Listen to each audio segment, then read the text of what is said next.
How does our brain store and retrieve information? Let's break it down. Memory is our brain's way of storing, organizing, and recalling information. It's not like a perfect video recorder. Instead, our brain reconstructs memories based on experience, emotions, and even biases. There are three main types of memory. Sensory memory lasts just seconds and helps us process surroundings. Short-term memory holds small amounts of data, like a phone number, for a brief time. Long-term memory stores information for days, years, or even a lifetime. How does the brain store memories?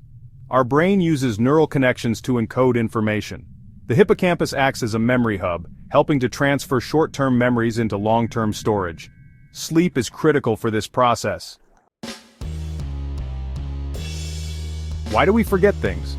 Forgetting isn't always bad. It helps the brain clear out unnecessary details. But stress, aging, and lack of sleep can also weaken our memory. Can we improve memory? Yes. Activities like learning new skills, exercising, and getting enough sleep help strengthen memory. Even simple tricks like association and repetition can boost recall.